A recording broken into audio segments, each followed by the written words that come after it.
La célébration du 29 janvier de la confession religieuse des églises autochtones traditionnelles Bangunza PVA Longo aura bel et bien lieu demain mercredi au terrain à Sosa tel que prévu, mais avec une autre connotation vu la situation d'agression rwandaise qui prévaut en République démocratique du Congo. Mokolo malobi mercredi ezali mokolo oyo tokozala na kati na tere ya Sosa na ntina ete solo milulu o elenge na baki nde na yango tokopesa bino maloba na boete lolenge kani milulu ebaki na kolengelama esengeli tozala na anniversaire kotala lokola tata na kati na ndako na boete responsable na kati ne kuke na yaboti bana ebele moko ya mwana na ye oyo azali na mpasi to azali maladi tata koki kozala na esengo soko mokete nde lolenge moko biso pe toyei na kati na bikuke na bino na nzela netando ike koba na bino na boete en tant que confession religieuse et puis coordination provinciale ya Créete Bemme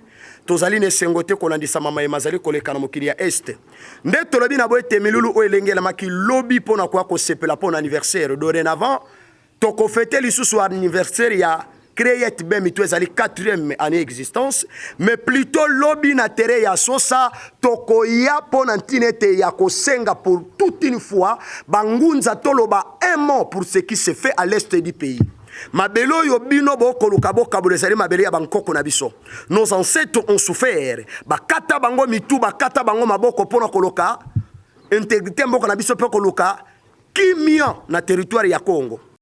En dépit de cette prière pour la paix de la nation, le président provincial de la Créete Bemme Fumukinzomba a, au nom de tous les Ngunza, promis de déclarer une guerre spirituelle au Rwanda. En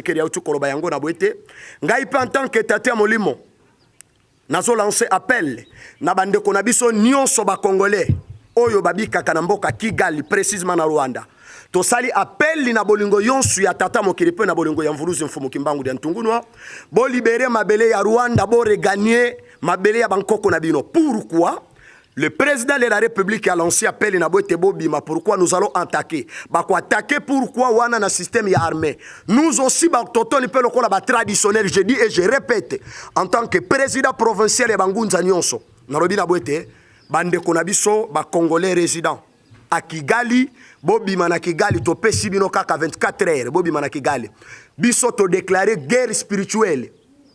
Si maya mukoloma lobby ya mercredi boko kamvule kobeta bakake kobeta na kati ya Kigali na Rwanda bantu bako kufa bantu bako kweya ba accident ba tragédie oye kosalema. Pourquoi bino bolingo mona mabele ya bankoko na biso ba nyoko melaki bolingo bo komisa yango lokola liziba ya kotangisa makila nde tokoloba na bino na boete solo bobongama. La armée a eu ba disposition bozoka ke bazobeta. Nous aussi en tant que ba traditionnel comme je l'ai dit na média mikolo le kaki na boete solo tolingi to déclarer guerre spirituelle mais na lobby to ko déclarer ango.